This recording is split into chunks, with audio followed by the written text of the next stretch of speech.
Hello and welcome to T-Set Pass. This week I am joined by Scarlet Zakari, a lovely friend of mine, animator, TikToker extraordinaire who's played lots of Yu-Gi-Oh!, lots of Pokemon, lots of Digimon, and has now invented his own card game, which is pretty impressive, I think, and he's going to tell you how to invent your own card game too. So stay tuned for this chat. I've been quite sick this week, so I can't go as crazy with the edits as I'd like, so appreciate your time this week, and I just want to know what you think of our friend Zack here, so stick to the end. He's a pretty interesting fella. Thank you, everybody, and have a lovely week. Until next time. Hello, Zack. Welcome to the podcast. It's lovely having you on. We didn't get you on in Series 1, did we? It just didn't work out, I think, timing-wise. Nope. This is my first podcast guest special ever. Ever? I've never been on a podcast before. Well, you'll be hooked soon. We won't be able to keep you off the boards. You'll be on the top cut in no time. So I brought you here today because not only do we make lots of Yu-Gi-Oh! Content together, lots of Pokemon content together, lots of general TCG content together, you are in that very special few of card game enthusiasts. You've actually made your own card game, Kardrate. Oh, you had your own there. Yours is bigger than mine. That's not fair. This is the specialty deck box that the Kickstarter backers received. So I've got my own special set of all the different versions we've made so far. Brilliant. And I'd love to talk Kardrate. But before we jump into Kardrate, tell me a little bit about you. How did you get into Yu-Gi-Oh? How long have you been playing Yu-Gi-Oh? What's your kind of relationship with Yu-Gi-Oh? And just general card games in the wider sphere? Sure. So I am Zack, or Scarlet Zakari, depending on how you know me or which name you read on TikTok, because they're both there. So I'm an artist and an animator. I live in Los Angeles, California. I'm from Nashville, Tennessee. And I've worked in animation for 7 years now, I think. Yeah. And, you know, there's two paths, right? You want to know about Yu-Gi-Oh! And originally I found Yu-Gi-Oh! In childhood. Like some of my earliest memories are playing Yu-Gi-Oh! All my grandparents and family members knew that Yu-Gi-Oh! Was a thing I was interested in. So it was always my Christmas presents were just packs and stuff. How you were describing a deck of standard cards at the beginning, I feel like that's what Yu-Gi-Oh! Was at peak Yu-Gi-Oh! Time for our generation. Yeah. When everybody at school had a Yu-Gi-Oh! Deck. And I remember being in, third or fourth grade. And my school was a private school where the upper grade students were in with the elementary school and middle school students as well. So I played a kid who I remember was an 8th grader and I'm a 3rd grader, and I spanked him so bad after school and everybody was there to see it. And it was just one of the coolest moments. Were you playing for anti-rules? Did you get his best card, or was that far beyond the playground rules? No, that was far beyond the playground rules. I think everybody at that time, we're talking, maybe 3 sets into Yu-Gi-Oh! I don't think people were willing to give up that rare card yet. And plus, for most people, it was probably just the standard Blue Eyes White Dragon start. There's nothing standard about a Blue Eyes White Dragon. Everyone is worth its weight in gold, I think you'll find. As Konami tested with those platinum special editions that they made last year or the year before. Dude, metal cards or something. Yeah, there's something interesting. Those prices. That Dark Magician one. I know you're a Dark Magician aficionado. Dude, I want it so bad. I can't look. They target marketing me for that Dark Magician so bad. It's just on all my Facebook feed all the time. I'm like, no. How much is it for the Platinum Dark Magician that Konami are trying to sell right now? It's over 1,000, right? I feel like it was 1,700. I thought it was. I think it was that high. I think it's close to $2,000, which was just completely bonkers. I'm going to admit something here, and this is coming in the future. I bought the Kaiba briefcase. You bought it. You bought the original. You bought Kaiba's briefcase, the only one in the world. It's yours. The American version, though, or the English version, I should say, that's coming out. And that was more money than I want to think about. But at least you get a bunch of cards. You get special rarities of a bunch of cards. And C, you get a nice briefcase. You can use that. You can put things in it.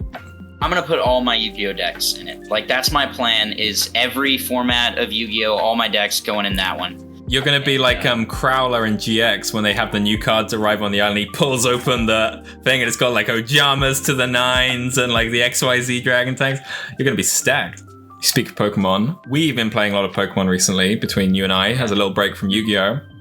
You've played Pokemon, you've played Yu-Gi-Oh. You've played Magic as well? Yes, and Digimon. And That's Digimon. everything I've done, like, at least semi-competitively. So yeah, back to the train of how we got to here. So, you know, we're back then, we're playing Yu-Gi-Oh! And everybody did it. I used to make custom Yu-Gi-Oh! Cards. My grandmother, she cleaned off a Yu-Gi-Oh! Card. She, like, took all the artwork. Oh, she did it properly. Like the way the pros do it. With an X-Acto knife. And, like, she got, like, all the font off and everything. And then we took it and we scanned it at a FedEx. And she printed like hundreds of pages of cards for me to cut out and just make my own Yu-Gi-Oh cards. And obviously I've been drawing my whole life, so that was just a dream come true. I went nuts with it. Me and my friends played games with like just my custom cards at times and stuff. And then a teacher took them away. I had finished my math work for the day. And this teacher comes around and goes, "You're not allowed to have Yu-Gi-Oh cards in school." And I was like, but these are Scarlet Zakari brand Yu-Gi-Oh cards. They're not Yu-Gi-Oh cards. I was like, these are my sketches. Like, I'm drawing these and I'm allowed to draw. And she took them and never gave them back. That's messed up. It really, really hurt me. I was going to say, not that you're holding on to this pain at all, Zach. Not that it's got a grip on you still to this day. No, I really think that it did, because, you know, a lot of people like to make custom Yu-Gi-Oh cards now, and I've never done it since that time, since I lost those cards and they were taken from me, until I decided to make my own card game. I had not ever thought about, well, what would I do with these cards anymore? I was really upset. And so we fast forward all these years later. I had stints in college of playing Yu-Gi-Oh! Me and my friends all bought a big collection from someone and we divvied it all up, and we had our own little community and our own meta, where Jinzo was still meta in like 2016. Jinzo's been getting play recently in Branded among other random junk. That fits so well. Everything works with Branded. Branded is just the best archetype. We can't hate on Branded. Well, you need it to beat Labby. So in college I did that, and then I ended up getting or losing all those cards or selling them or something. Mm-hmm. And so didn't do much card gaming until the pandemic.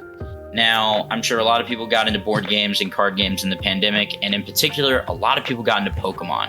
And right before the big boom in, 2020, Sword and Shield came out. Yeah. And it was Jake Paul or Logan Paul, whichever one. Whichever Paul. The marginally less annoying Paul. The one who didn't go to Japan and be awful, but still not the nice word. Neither of them are great, but the one that's marginally less terrible. Before he made Pokemon just like completely pop off, I was in a GameStop, and they were trying to get rid of all the old stock while the Sword and Shield stuff was coming in. So everything was 50% off for Pokemon cards. And my friend that was with me is a huge Magic the Gathering player. I'd only ever played Magic with him, and he was one of my big Yu-Gi-Oh buddies too. And I looked and I was like, we've had these cards, we never knew how to play this game. If I buy enough cards for you and I to make a deck, will you play this with me? And he goes, I'll do better than that. I'm gonna buy my own ETB and my own structure deck, and we're gonna make this pop off. And we went around for a week showing all of our friends our decks, and by a week later, we had 10 people with Pokemon decks ready to throw down. And so we made our own league, and again, our own meta that was not relevant to what the real meta was. I find it crazy how quickly you can spread something. Like, it's not just like, it just takes one person to be really like, come on, let's do it. And then you can get like a bunch of people to like buy into something.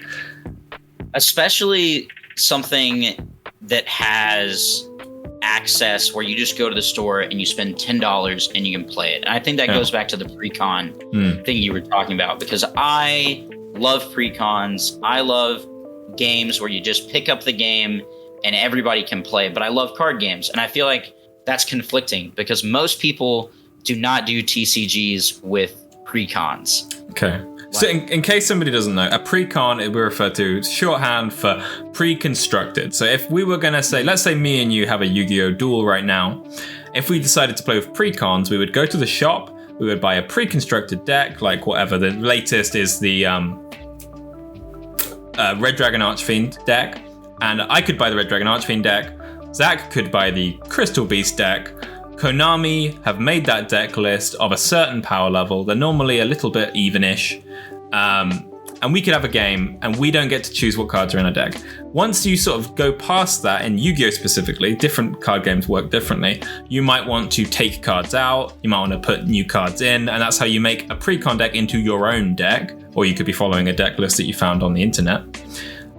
There are other card games that aren't collectible card games. So in every card game that's like Pokemon or Yu-Gi-Oh! Or Magic or Vanguard or Digimon, you will get pre-con decks that you can get, and they'll have some cards that you want, but there'll also be booster packs, and they will have other cards that you may want or need, normally of a higher power level than the deck, or they upgrade the power level of your deck considerably, so there is no reason to play a pre-con over a deck that you've made out of booster pack cards mixed in, and that's how they motivate you to buy the booster packs. But there are loads of like party card games, like things like Exploding Kittens, and loads of games where you buy the deck and it's got a set amount of rules, and it will just be like shuffle the deck up and give every family member you've got around you 5 cards. You play the game and then you put it back at the box, and you put that box on like the game cupboard or shelf or whatever you've got. What do you think about like the comparisons? You like both. How do you feel about the way that they both engage players? So I love the idea of making your own and getting to construct things and finding cards that you love and combining them. But I think the problem for me typically, and this is what immediately happened when we had our own Pokemon League, is that some people can spend more money than others, and whoever can spend the most money, regardless of skill level or strategic play, ends up being the best because they bought 4 Kashtira cards, and that's where it stops being fun for me, because I love the idea of everybody having their own unique deck. Yeah, exactly. But I don't like the idea of just Kaiba came in and he bought all the most expensive cards, so he's gonna win every time. And that's where pre-cons are so great, is that it forces people to work with what they have available to them. And as long as you got ones that are like pretty close together, you can start someone totally new on the game and they have a chance to win. So in kind of my experience where I was playing Pokemon, that's what triggered me to want to make my own card games. And Kardrate is actually not the first one that I made. No. The first one, and I'm keeping it a little secret for now because it's basically going to be my next game at this point. But I have my own little monster type game, and I wanted it to be a thing similar to chess or a regular deck of cards that everybody could enjoy together, but you still get that type of Magic or Pokemon feel of you're fighting monsters, but your grandma can play it with you, and she doesn't have to be a world-class Yu-Gi-Oh! Collector or a regionals champion. You saying your granny isn't a regionals champ? I don't even want to speak to you unless your granny's at least topped at least one local. No, you're right. And, people, if this is sounding alien, every deck of cards, the classic deck of cards, that's a party game pre-constructed deck. You've got the set amount of spades and jacks and hearts. The most creativity you get is what game you play with it, not what the cards are. They all have their own associated values, and you can be like, we're going to play a game where 10s win, or we can play a game where kings and jacks and queens are better. You can put the ace in or out, you know what I mean? You can play aces as 1s or aces as 13s. You still got some creativity there, but it's a set pre-constructed deck. And that is actually the key to making your own card game, is what you just said right there. So I fumbled into it, but I found the secret. And then when I showed other game creators, they were like, no, that's how you do it. And what that is you take a regular deck of cards and you tape a bunch of stuff on top of it. And That's amazing. So for my first game, the prototype that I still have is like a bunch of chess pieces that I bought a chess set and I ripped these pieces from them. And then it's a bunch of like jewelry pieces that I use for another thing. And then 4 or 5 regular decks of cards. And I just taped everything over top of it. And what it allows you to do is you can build your mechanics over top those set stipulations, right? Mm-hmm. And you get to change things and you can alter them later. But the idea of 4 of every card in a classic deck of cards, it's that way for a reason. And it plays super well. Like 4 of everything is a great way to start. And so if you're building a card game, I highly suggest as you're going, try and start with those ratios. Start with 4 of everything. And then you can start to see like, hey, what's busted? What doesn't need to be a 4 of? What needs to be drawn back to a 1 or 2? But that 4 of is going to reveal it, and it's going to help you level out and control the power level of your whole game. Yeah. Because for me, that's when I was playing Pokemon and I was winning a lot and then I was losing a lot and I get frustrated at rules at times. But the big thing for me was I want everybody to have an equal chance. With a game. I don't want any deck I ever make for any type of game to just be like, well, that's the best one. There it is. Like everything needs a drawback and everything needs a limitation. And I think you've done a good job with Kardrate. So me and you have had a couple of games of Kardrate. We've done on TikTok. I'm assuming at some point we'll do it in private as well. But Kardrate, it seems very balanced. And this isn't just like some let's go buy Kardrate big push, but it's just a game. It's got very definitive block cards. You can block everything. You can block some things. Every player has the same tools. It's just about what are they doing. So we draw big hands in Kardrate, and the cards are based on martial art moves. And the aim is to remove all the cards from the opponent's hand? It's been a couple of weeks since I've played. Yeah, so we remove the cards from the opponent's hand. And so it could be, Karate Chop or something, for example, takes 3 cards out of the opponent's hand. Then the opponent can do a block with a block card. Or they could just take the 3 now because they're worried that I'm going to do a 7 cards from the opponent's hand next turn. So you got to weigh your pros and cons. This is very sealed. It's very, I don't get to customize it. Really, I suppose you can talk a little bit about how you might be expanding it with your expansions. This does not have a mana system. It does not have a play cost system because the cards are just sort of, it's attack and blocks. That's the way the cards work. You've played a lot of card games. Most card games have various mana systems. A lot of them rip off Magic because Magic was the biggest one. Yu-Gi-Oh went its own way by not having any mana system. They didn't copy Magic and didn't think of one to replace it. I'd say there's a different form of resource control in Yu-Gi-Oh. The cards are the resources rather than the things to play the cards. Yes, exactly. Or like having monsters on the field is a resource that you need to then tribute or fuse or whatever. But yeah, like you said, all the cards are resources in different ways. I felt like that's what I ended up going for with Kardrate, is that since the idea is the cards in your hand are both your options and your health force. Yeah, exactly. That is the resource. But I will say resource management is one of the biggest motivators when I was making my own game, because I hate Magic the Gathering and Pokemon's solution to this whack idea that you have to have these other pointless cards that do not do anything other than just let you do the things your cards are supposed to do in the first place. Yeah, so in Magic the Gathering, you have to play these things called lands. So every turn you can play 1 land, and that is like an energy unit, and you can spend it on different things. You can spend your lands on a spell, you can spend your lands on a monster. A monster that's weak could cost 1 land, so you tap 1 land, it's used for the turn, you put a monster down.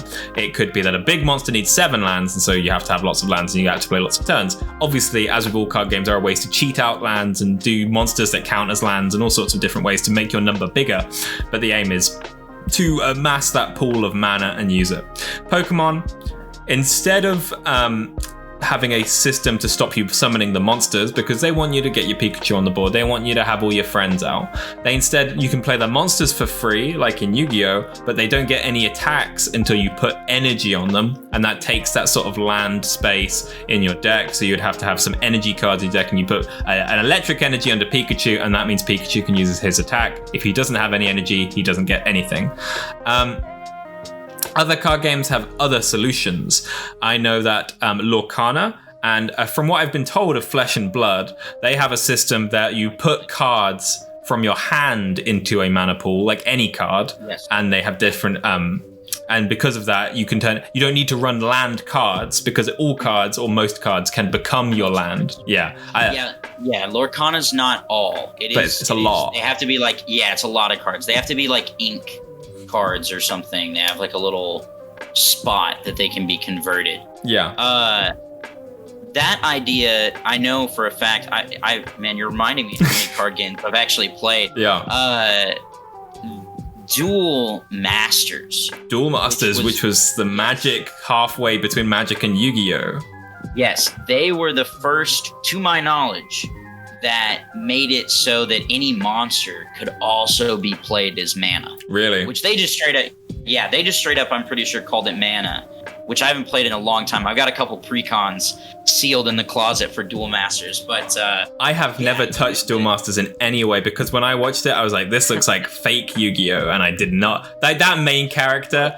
I'm sure the show might be really good, but that main character of his, generic black hair and his purple generic top or whatever it was, I was like, it was the reaction that I had, that everybody else had when they saw, the Yu-Gi-Oh! 7's kid. I was like, this just looks like a knockoff Yu-Gi-Oh! Design.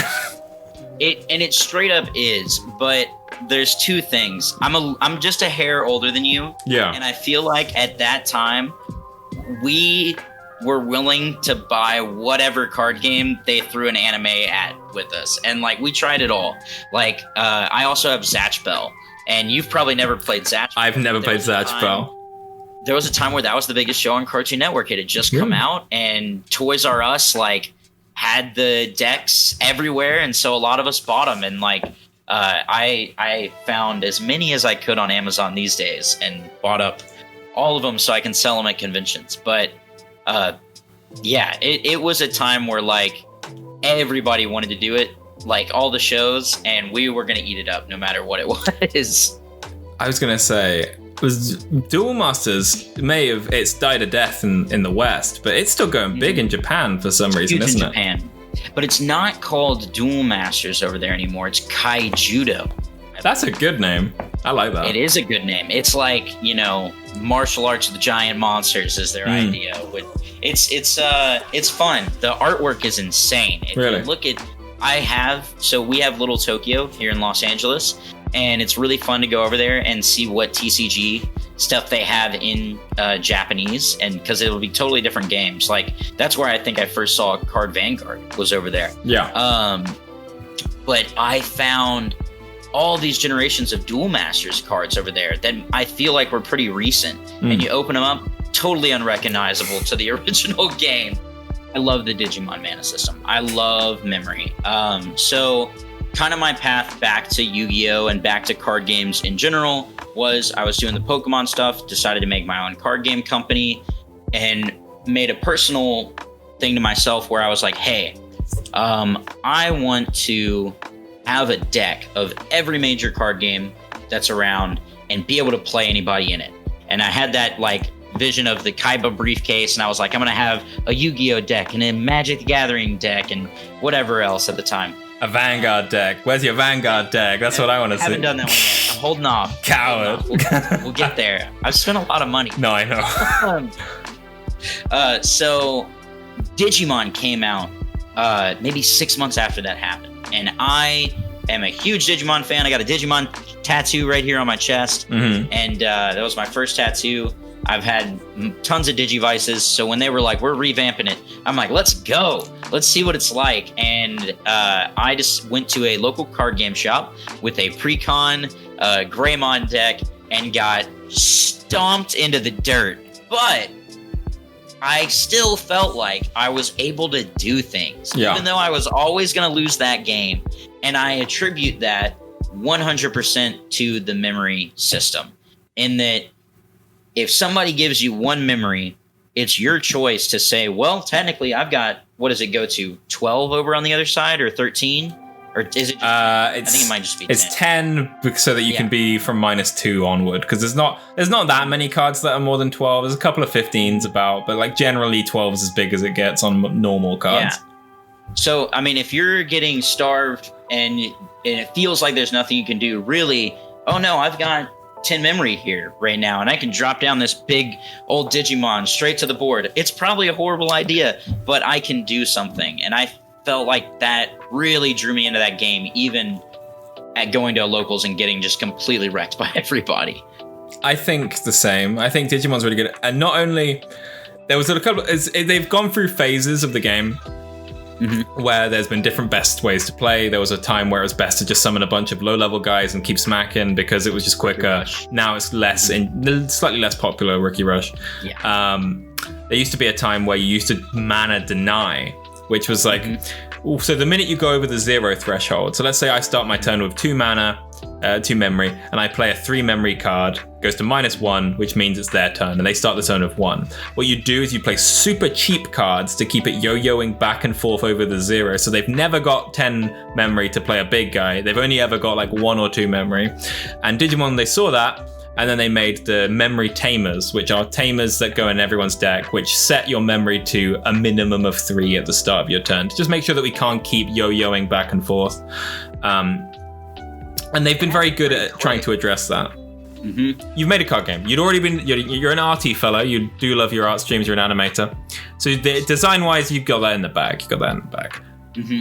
You know the basic mechanics of building a card game because you've played so many. You've spoken around testing with normal decks. How do you go from the making your own? How do you play test it with people? Is it taking it to friends? Is it taking it? Did you test a lot on your own before you let other people play it, or did you go straight into letting other people get their grubby little mitts on it? So, because the journey of making this company went a weird way, we made the other game first. We made the demo of that game first, and we were playing it with everybody we could think of. Mm-hmm. We told people that were, D&D fans that had friends, and we had those friends come over and they played our game with us. And that's like the big thing you start doing. Like, don't just, you show it to people you know and get those people's feedback, but more importantly, get those people to invite people that you don't know that like games, because that's the person who's going to tell you the most honest truth. And they're going to critique with everything that they're thinking, whether or not it's valuable. They're going to, because your friends are going to say things, they're going to limit. They're going to be nice. Yeah. Yeah. They're not going to want to insult you, but they're going to want to let you know that how they feel about some things. But that person that's their friend of the friend, they're going to let it. They hate you. They don't care about crushing your dreams. You're never going to see them again. Yeah, they're like, this sucks. I hate this fucking card. Yeah. But then they also get happy and they tell you, like, I want to buy this game. And that's someone who doesn't know you telling you that they want That's to the buy customer. That's the market. Yeah. Somebody you don't know, but you know that they're in the vague demographic because they're a friend of a friend, but they actually enjoyed it enough that they actually want to play it again. Mm-hmm. And so from that point, I found out it was going to be too much money. And I went back to the drawing board and I was like, how do I make a game I can afford to kickstart? And it's got to be all in one. It's going to be one deck of cards, and it's going to do everything that a game does.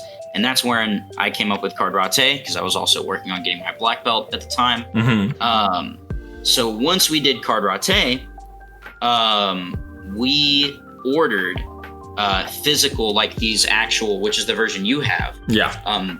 Your version actually comes from, I believe, 2021. Okay.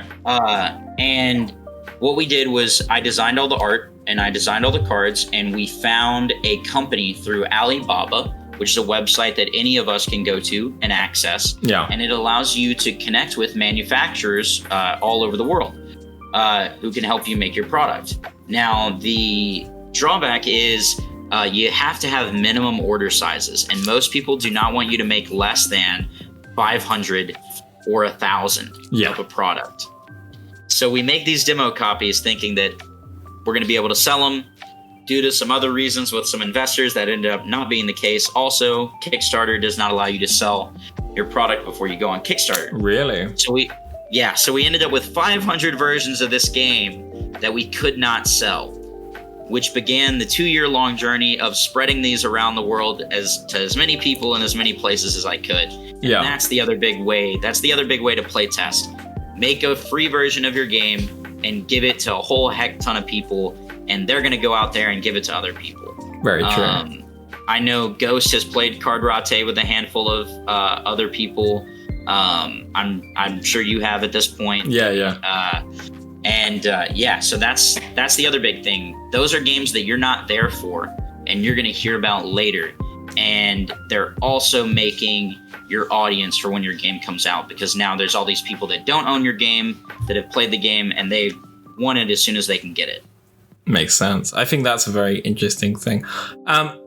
So to sort of bring this maybe a little bit to close, what kind of thoughts? Obviously, everyone and their mum who's played a card game thinks they can make it better. I've made plenty of custom cards in my day for Yu-Gi-Oh! I've made plenty of scribbly little card games of my own as a child. I more designed board games than card games, just because I never really believed that a normal person, as a child, I was like, no normal person can make a card game because it's too expensive and it's too complicated. You have proven otherwise. I think the rise, back then in my brain, a card game was Pokemon, Digimon, Yu-Gi-Oh! You needed to buy booster packs, you needed to be collectibles. The rise of sealed party games has really changed my mind in terms of what can be made as a game. Yeah. And what can be fun as a game. Mm-hmm. What advice would you have to somebody who's maybe massive fan of card games, or maybe video games, they want to sort of make something, either a virtual card game or a physical card game? What kind of advice would you give them thinking about making something? So, I thought about this before we did the podcast. I felt like this question was going to come. You know me too well. And so, I think the biggest thing is that it's going to be expensive, and not just in the form of money, right? There's two ways that you can pay for things, and that's with money and time. And if you are a small time person doing this stuff, it's possible. No matter what, you can make anything that you set your mind to. You can make a movie yourself. You can make a TV show. You can make a game, especially in today's age. You can make a video game yourself. But if you don't have money, you're going to need a whole heck of a lot of time. And if you don't have money, you're working a job. So your time is limited. And that means it's going to be your free time, which means it's going to take even longer in the grand scheme of things for all your time. So I've been working on this thing for 3 years, and you have to eat, sleep, and breathe your dream. And at times you get tired of it. And at times I look at Kardrate and I was like, it's trash. It's never going to be a thing. And no one's ever going to know about it. And I've worked 2 years and it's all going to be for nothing. Well, I was going to say, this is 3 years. 3 years on your backup project. This isn't even the dream project you wanted to push through in the first place. So backup project for feasibility. Yeah. You still have to put your dream and your heart into.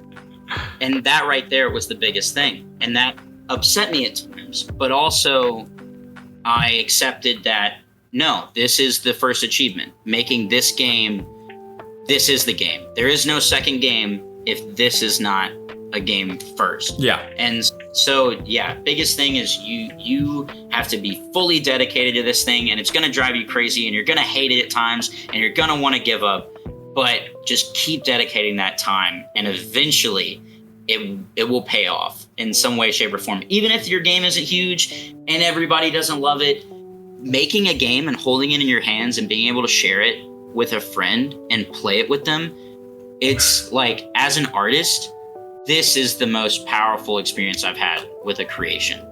I was going to say, this expands to all creations. If you're a writer, being able to give someone a book or a poem or a piece that you've written, or like an artist, a piece of art, you can show it to someone. I feel the same way about videos that I've made. The fact that they're real things. I was thinking about it the other week, and but on a scientific level, the universe is made up of matter. That we cannot, as humans, we cannot make more from nothing. We cannot make an apple into two apples. Like, you can half an apple, and you can have two bits of apple, but you cannot make something more from something except for art. Art is the only thing where we can go, I have an empty piece of paper, and now I have a painting. Like, and obviously the paint is the investment, but the skill is the only thing that takes that to another level. I guess let's not talk about AI and all other junk and but no, that's a whole different debate for another day. But I think art feels so rewarding because it's one of the very, very few things in life where you can start with nothing, you can have something, and then you can give it to people and share it. And it's magic. You know, it's being a magician. Whether it's making a video or making art or making a game or making a song, you're generating something from nothing, and that's like magic. You're a freaking wizard. Yeah. So, thank you for your kind gifts, Lewis, Sean, Ben, John, Zaid, Z, Corin, Eric, Wolfie, Joel, Kat, and Chaos. Big appreciation all round.